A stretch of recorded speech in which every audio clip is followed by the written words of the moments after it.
Thank you, sister. For starters, I would like to ask all of you who here, show of hands, is hoping to pursue a higher education after you graduate? Okay, so a good amount of you. This is probably going to be very common knowledge to you guys that the world is cruel. The world hates us because we're all Catholic.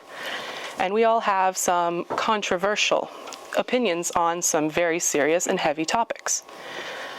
Now, that is why I called this our fight for truth. And just as a little overview, I'll give you a brief introduction of the battles.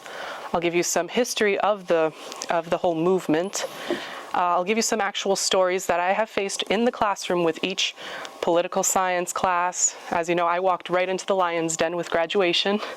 And I'll even give you some real-world scenarios for the pro-life cause. And I'll end with some tips, takeaways, and hopefully some advice for you when you all graduate. For starters, I would like to introduce the battle that we are all fighting. And that would be against the woke movement, also the LGBTQ plus movement, especially though, the pro-life movement and transgenderism. For starters, we all need to stand firm in our faith in this secular world. You are all privileged to be studying here. I know I took it for granted when I was sitting in these seats. I did. I didn't think that all of these meetings would ever be useful when I went off to college. Granted, that was very foolish of me because I went right into politics. Now, the goal to fight for this is not to humiliate, it's not to cause hatred to one another. It is to come with a view of understanding and of compassion and love. Christ did say, love your enemies, do good to them that hate you, bless them that curse you, and pray for them that calumniate you. That was in Luke 27. Now, since we have such a foundation in our faith, this means that we have the upper hand.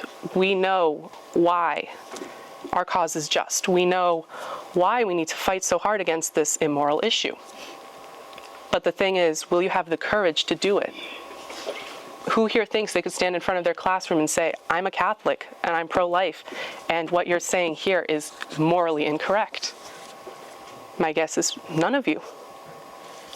I was the exact same way. My first class I went in, I wasn't about to stand up and defend my faith, and that was my fault.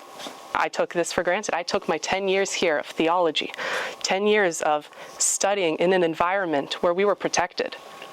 And I couldn't even stand up and say, yes, I'm Catholic. Yes, I can defend my points. I couldn't. And the reason this is so important for you to learn now is because it is all around us. That rainbow flag is seen everywhere you go.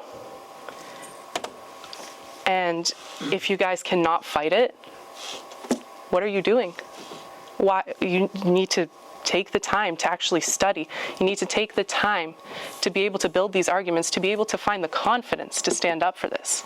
Don't end up like I did. Don't take those first 3-4 weeks as just, okay, well, I have to stay silent.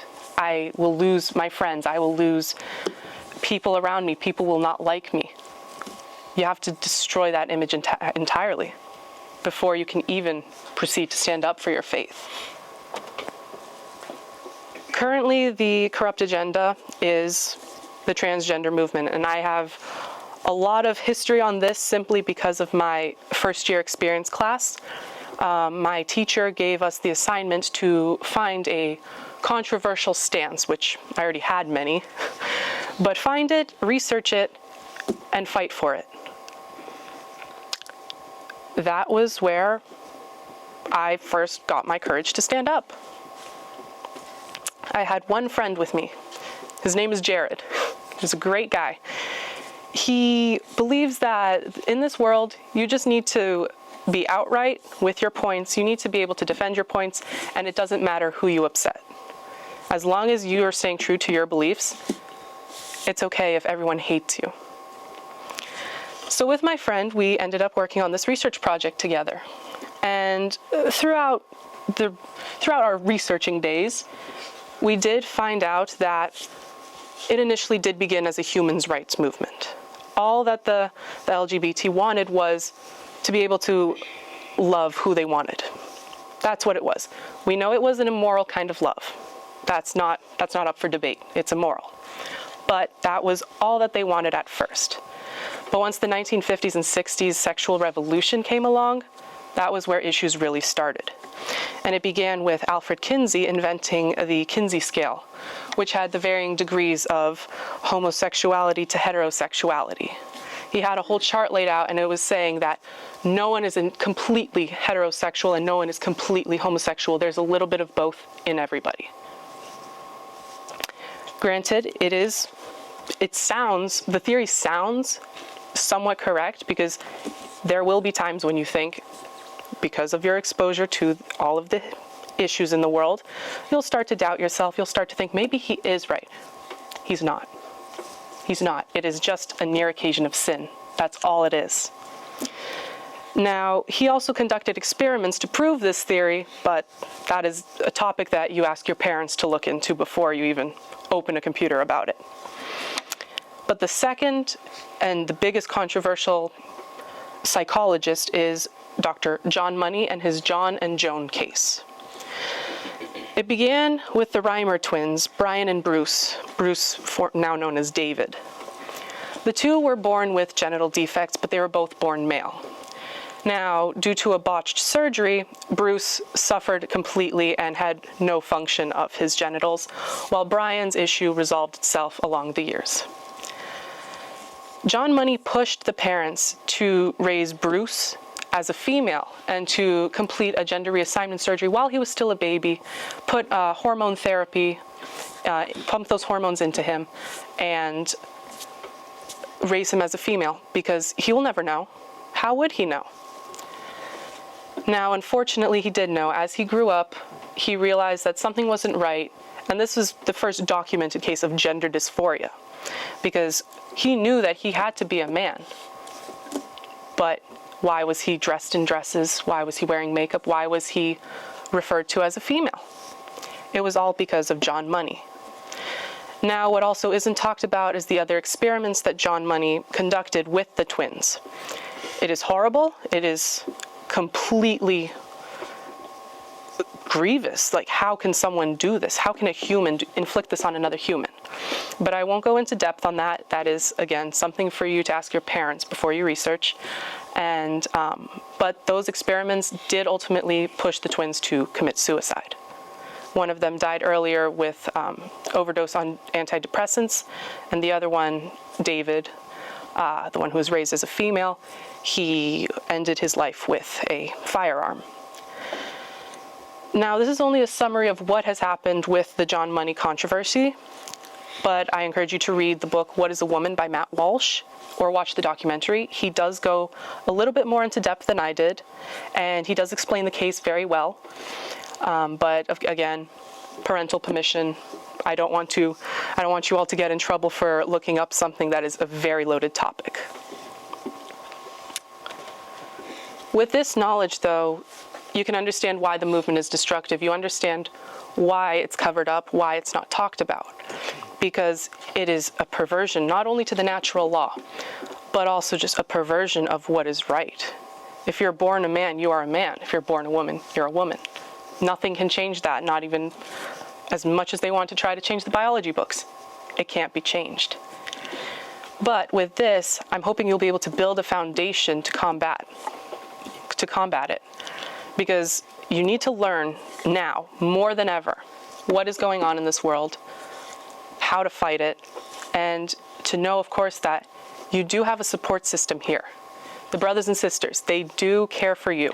And I know sometimes it doesn't seem like it, but they will help you. They will help you. All you have to do is go to them, ask them. That's what I did, and here I am talking to you.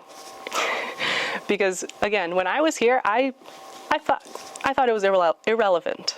I didn't think I would need this. It was thanks to my parents who allowed me not full access, but full access to find the truth of these movements, to ask them questions about these movements. I was in a very open household where we discussed these things. They hid nothing from me. Of course, as I grew As I grew older, they would reveal more on the topic, but they would keep it as a brief summary, and if I asked them to expound upon it, they would. Or if they didn't know, they would say, let's look it up together. Let's study this together. Let's find the reason that this is all being pushed so hard today.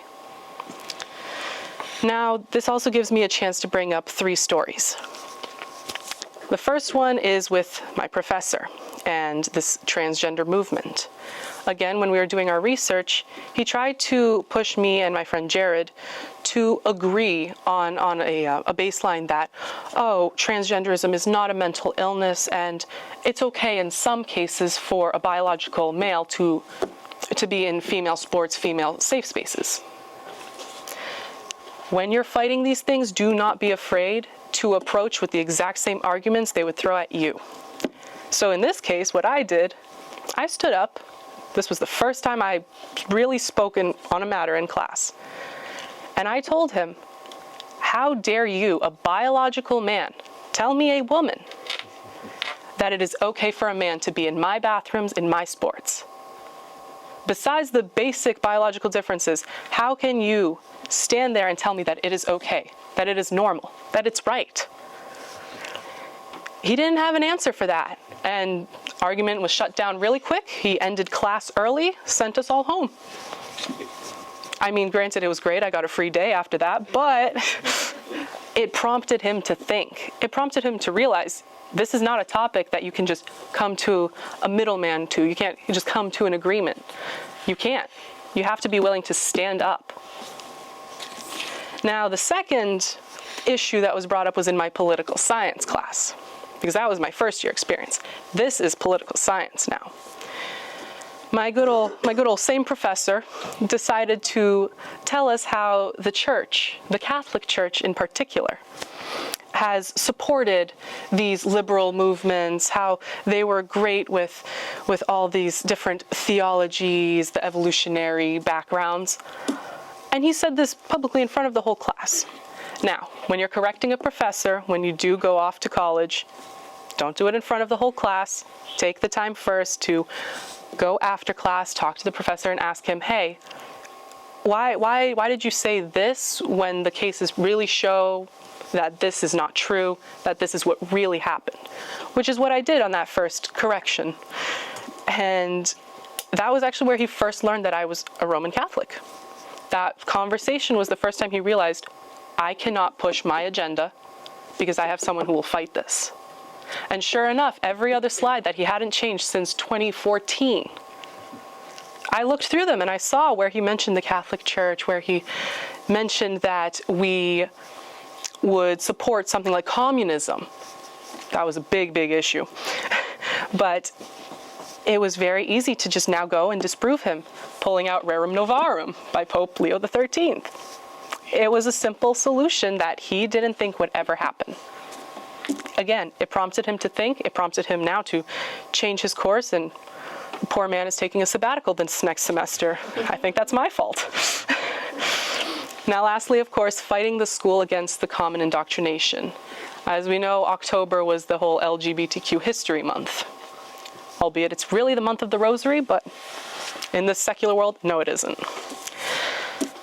There was a case in the library where we were going to have banned books reading by drag queens. Now, these banned books were all of the very explicit, very pornographical, and they were all directed and targeted at children. So they were all explicit illustrations, but they were putting them in the form of nursery rhymes, in the form of poems, so that kids could read this and understand that gender is not binary and it's a social construct. Which, I'm sorry, what? So, of course, to fight that, there's not much you can do because it's in a state-funded school. The state pushes for all of these theories to be taught. The best you can do is either ignore it or you can fight it, which I did fight. I did write to the president, and I asked her, I said, why are we promoting the whole movement if we can't even have, I don't know, a celebration for Christmas because that's not inclusive? Why do we have to celebrate Christmas, Hanukkah, and Kwanzaa all at once instead of having strictly a Christmas party? Or why can't we take the day off if we're practicing a faith to go to church on a day like December 8th? That's my religion too. Why can't I honor it? Why can't the school allow me to honor it? Now, the president of the school, she didn't respond to that. I think it went to junk mail. I don't know. But I did get a few kids who said, hey, we heard that there's a student on campus who keeps fighting all these movements. Where are they? Now, I don't like to claim humility. I mean, false humility, sorry. I don't like to claim false humility. But I didn't say it was me. I kept that part quiet because these were my friends.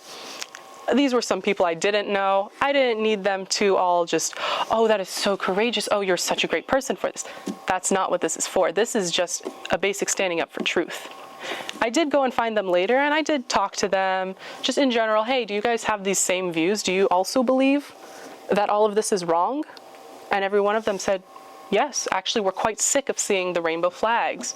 We're quite sick of having it pushed down our throats. We're quite sick of the gender race theory, the critical race theory, everything being thrown down our throats throughout every single day in this place. There's not much we can do to overturn it, as it is still a state-funded school. But the fact that there are some people there who agree with you, that is comforting on a whole new level. Because while you have your great support systems here, you won't have this in the real world. You can always come back, yes, like I did, but it's not going to be just waiting for you out there. You have to go and you have to find these people who are like-minded. Now, in a real world scenario, we're now going to shift to the pro-life movement. The day after elections, I did go into class with my pro-life shirt, sweatshirt. I also went in with my pro-gun anti-idiot shirt, and I went in with a MAGA cap because, again, I knew this would upset my professor. He was very pro-Kamala. Was it rude? Yes, but the response was amazing. I walked into that classroom, and the entire back row of students stood up and cheered. They were so happy to see someone willing to do this in his class, because no one else would have thought of it. That was the first time I actually saw him frown. That man always has a smile glued to his face. He was frowning. Did he then take it out on my little back row of conservatives? Yes, he did. He was very angry with us, very short with us that whole day. And he did threaten us. Granted, it wasn't a scary threat, but it was a threat. Because he told us, I hope that all of you who didn't choose to support Kamala or who failed to vote for her, I hope you get what you deserve. Which, first of all, from a professional point of view, that should never be said. Second of all, to push your politics on the student, which he explicitly said he doesn't in the beginning of the year, what are you doing? But again, I didn't take it as a threat. I took it more of, he's upset, he'll get over it. It is what it is. Now, to more of the pro-life issues, I found some friends. I have two great friends at school. One of them completely agrees pro-life is the way to go.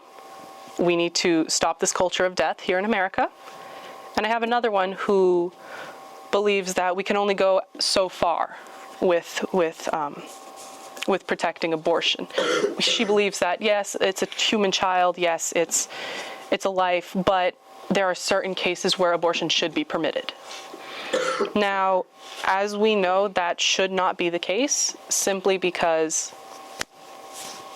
it's still a human life. Regardless of what traumatic experiences you go through, it doesn't justify ending another life.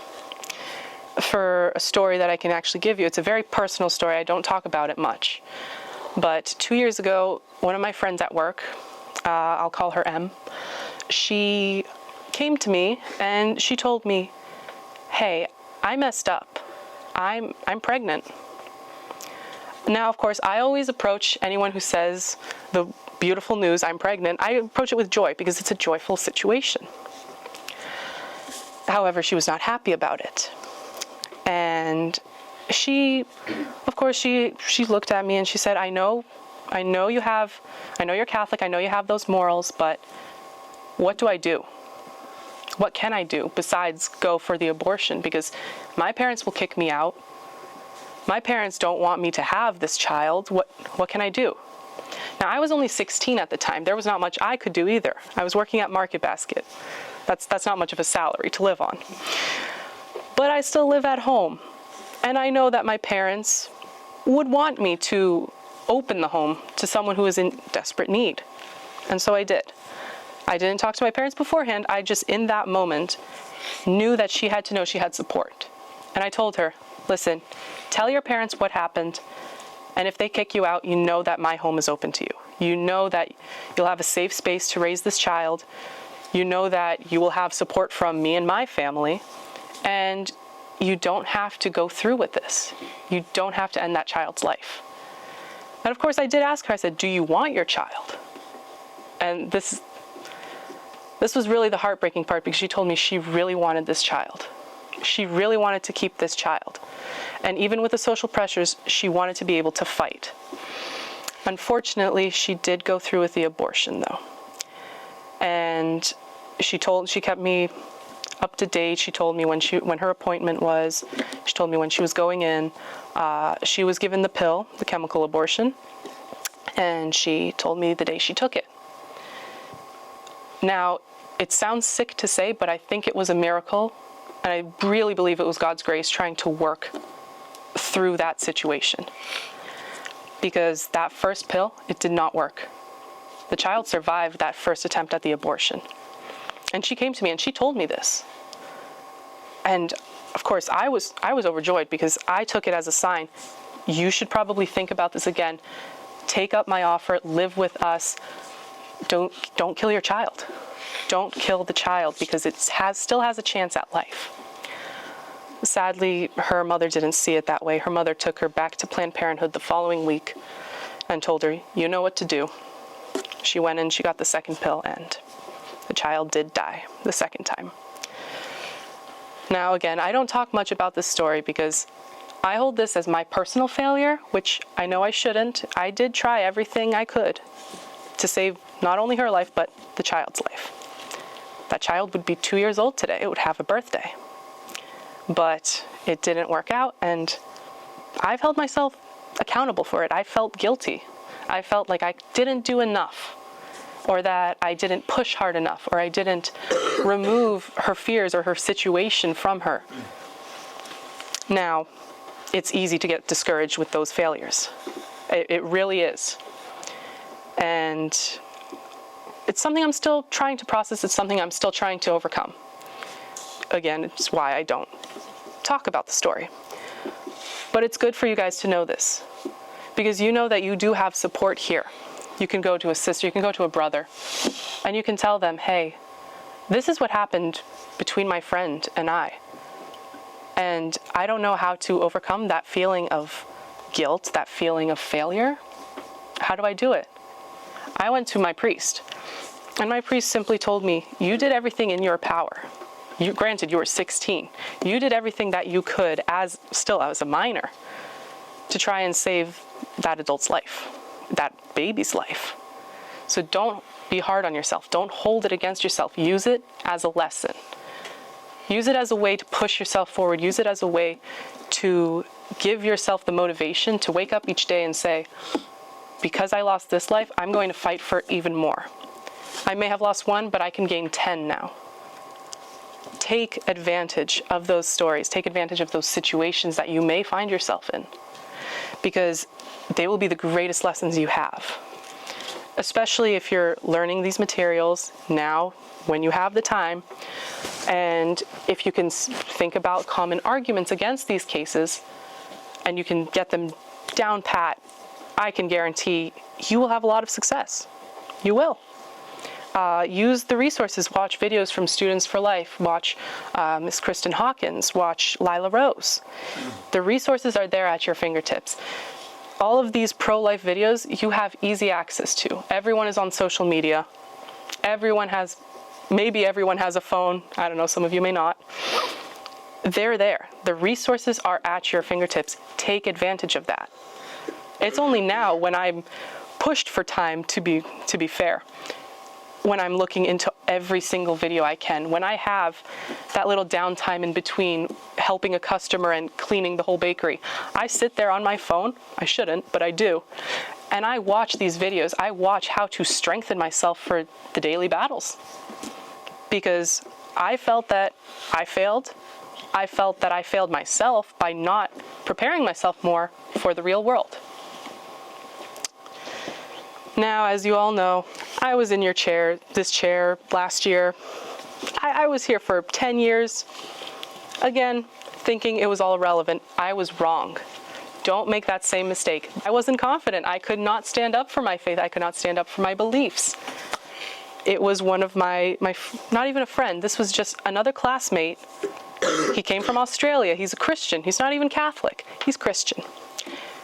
And he stood up to that same exact professor that I later stood up to. He stood up and he said, you can't keep pushing your beliefs and these false ideas onto everyone here when you have no facts to back it up, when you don't even give us your sources so that we can look it up on our own. What are you doing? You're supposed to teach us, not indoctrinate. That man inspired me so much. Just him standing there, well, sitting there because we were in class, sitting there and saying those words, it was like a light bulb. That's where I realized, oh my goodness, why have I been silent for so long? Granted, it was about a month, but why? It was still a month. A month I denied my own self. A month I denied who I was for the sake of what? A few people who, I don't know, probably won't be there for me down the road, who probably don't agree with my point of views. You need to be confident. You need to find that source of confidence. Like I found it in that Australian classmate. You need to find it from each other or from within yourself. Be ready to be hated, though. It goes with your religion. It goes with your faith. You will be hated. It's normal. Don't let it get to you. That's probably the biggest thing I can tell you. Don't let it get to you. It's the same as they know not what they do. They don't. Most of them have paid into this whole woke mind virus, as it's called. They have not had the foundation that we have had here. They do not know the truth. They just don't know the truth. And so when they were probably searching for the truth, they stumbled and they became slaves to a movement that was corrupt from the start. Now, I really hope all of you here will be able to learn from not only my mistakes, but any mistakes you guys may have made. Learn from stories. Test scenarios with your teachers. Don't be afraid to ask your teachers questions. As hard as it may be for them to answer, don't be afraid to ask them a question. It's only going to help you in the end. Like I said, work on logical, well-organized responses. Be able to know why you fight for this cause. Be able to know why you support this cause. And most importantly, just be ready. That's the biggest advice you can get. Be ready and be confident, because it may not start now for most of you, but I know someone like you, Kiana, you're graduating. You're going off to college next year. Are you ready? Hope so. That's a good answer. You hope to be. But take advantage now. Take it at your fingertips, all the resources that you have, because I can guarantee you it'll be so much easier if you have just started, even today. It'll be so much easier for you. So remember, learn from my stories, learn from my shortcomings, learn from your own. Ask your teachers for their stories too, because I can guarantee you they probably have a good amount of situations they found themselves in when they were our age. And lastly, always remember to be a voice for the voiceless. Thank you.